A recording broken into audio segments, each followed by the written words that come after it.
બ્રહ્મપુરાણ સાંભળતા સર્વ ભાવિક ભક્તજનોના હૃદયમાં બિરાજમાન પરમાત્માને મારા પ્રણામ। બ્રહ્મપુરાણના અત્યાર સુધીમાં આપણે 29 ભાગ સાંભળ્યા છે। આજે આપણે 30મો ભાગ સાંભળીશું। હરિ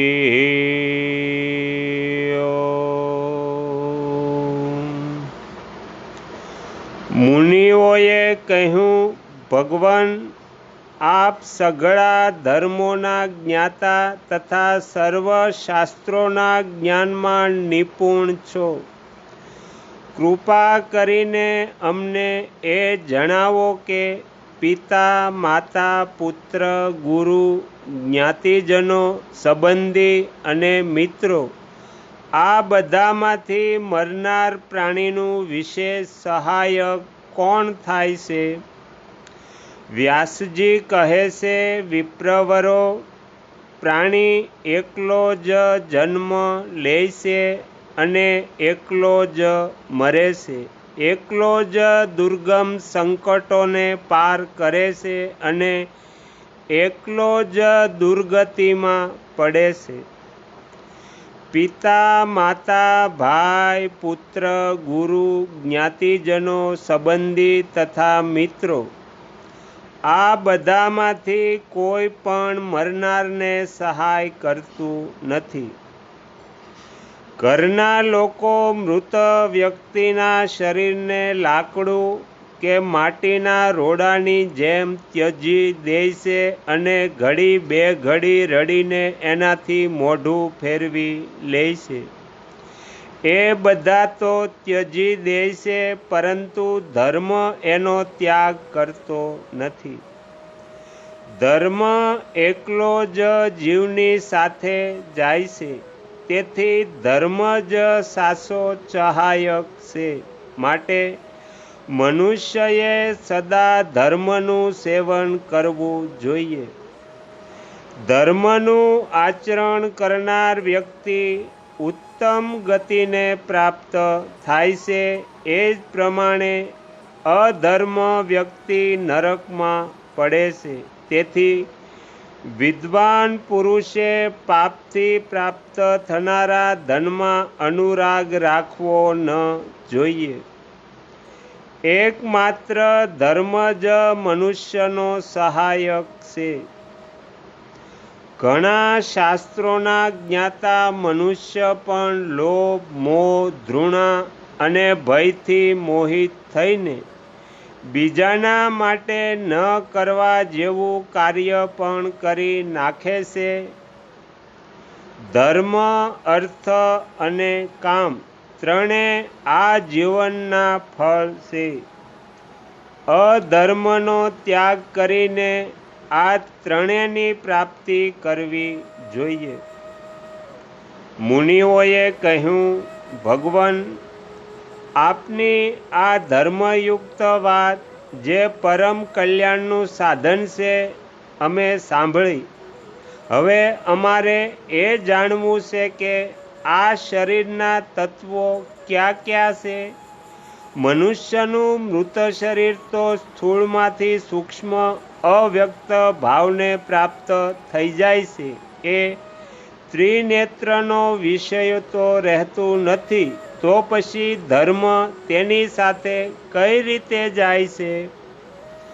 વ્યાસજી કહે છે, પૃથ્વી, વાયુ, આકાશ, જળ, તેજ, મન, બુદ્ધિ અને આત્મા આ બધા સદા સાથે રહીને ધર્મ પર દ્રષ્ટિ રાખે છે। તેઓ સમસ્ત પ્રાણીઓના શુભાશુભ કર્મોના નિરંતર સાક્ષી હોય છે। એમની સાથે ધર્મ જીવનું અનુસરણ કરે છે। જ્યારે શરીરમાંથી પ્રાણ નીકળી જાય છે, ત્યારે ત્વચા, હાડકાં, માંસ, વીર્ય અને રક્ત પણ શરીરને છોડી દે છે। તે સમયે ધર્મ સાથે યુક્ત હોવાથી જ આ લોક અને પરલોકમાં જીવ સુખ અને અભ્યુદયને પ્રાપ્ત થાય છે. મુનિઓએ કહ્યું, ભગવાન, આપે સારી પેઠે સમજાવી દીધું કે ધર્મ કઈ રીતે જીવનું અનુસરણ કરે છે. હવે અમે એ જાણવા ઈચ્છીએ છીએ કે શરીરના કારણભૂત વીર્યની ઉત્પત્તિ કઈ રીતે થાય છે. વ્યાસજી કહે છે, દ્વિજવરો, શરીરમાં સ્થિત જે પૃથ્વી, વાયુ, આકાશ, જળ, તેજ અને મનના અધિષ્ઠાતા દેવતાઓ છે, તેઓ જ્યારે અન્ન ગ્રહણ કરે છે અને એનાથી મન સહિત પૃથ્વી વગેરે પાસે ભૂત તૃપ્ત થાય છે, ત્યારે તે અન્નથી શુદ્ધ વીર્ય બને છે. એ વીર્યમાં કર્મ પ્રેરિત જીવ આવીને નિવાસ કરે છે. પછી સ્ત્રીઓના રજમાં ભળીને એ સમય અનુસાર જન્મ ગ્રહણ કરે છે. પુણ્ય આત્મા પ્રાણી આ લોકમાં જન્મ લઈને જન્મકાળથી જ પુણ્ય કર્મનો ઉપભોગ કરે છે. એ ધર્મના ફળનો આશ્રય લે છે. મનુષ્ય જો જન્મથી જ ધર્મનું સેવન કરે છે તો સદા સુખનો ભાગી થાય છે. જો ક્યારેક ધર્મનું અને ક્યારેક અધર્મનું સેવન કરે છે તો તે સુખ પછી દુઃખ પણ પામે છે. પાપયુક્ત મનુષ્ય યમલોકમાં ગયા પછી મોટું કષ્ટ વેઠ્યા બાદ પુનઃ તિર્યક્ત યોનિમાં જન્મ લે છે. મોહયુક્ત જીવ જે કર્મથી જે યોનિમાં જન્મ લે છે તે કહું છું, સાંભળો. પારકી સ્ત્રી સાથે સંભોગ કરવાથી મનુષ્ય પ્રથમ તો વરુ થાય છે, પછી ક્રમશ કૂતરો, શિયાળ, ગીધ, સાપ, કાગડો અને બગલો થાય છે. જે પાપાત્મા કામથી મોહિત થઈને પોતાની ભાભી સાથે બળાત્કાર કરે છે તે 1 વર્ષ સુધી નર કોકિલ થાય છે.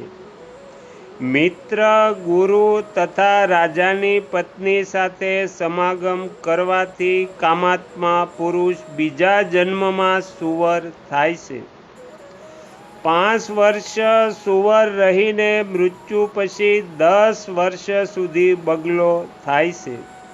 પછી 3 મહિના કીડી અને 1 મહિનો કીટ યોનિમાં જાય છે. આ બધી યોનિઓમાં જન્મ લીધા પછી એ ફરી કુમી યોનિમાં ઉત્પન્ન થાય છે અને 14 મહિના સુધી જીવિત રહે છે.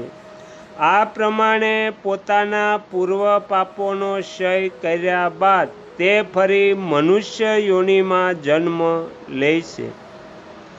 તો અહીંયા બ્રહ્મપુરાણનો 30મો ભાગ સમાપ્ત થાય છે. હવે પછીના વિડીયોમાં આપણે 31મો ભાગ સાંભળીશું. તમે તમારો કિંમતી સમય આપી એકાગ્રચિત્તે પ્રસન્નતાપૂર્વક બ્રહ્મપુરાણ સાંભળ્યું એ બદલ હું આપ સૌનો ખૂબ ખૂબ આભાર વ્યક્ત કરું છું અને આશા પણ રાખું છું કે તમને સાંભળવું ગમ્યું હશે. જો ગમ્યું હોય તો બીજા 5 લોકોને પણ સંભળાવજો. શ્રી સદગુરુ દેવની જય. આગળના વિડીયો જોવા માટે આ ચેનલને સબસ્ક્રાઈબ કરો અને જો આ વિડીયો પસંદ આવ્યો હોય તો લાઈક કરો.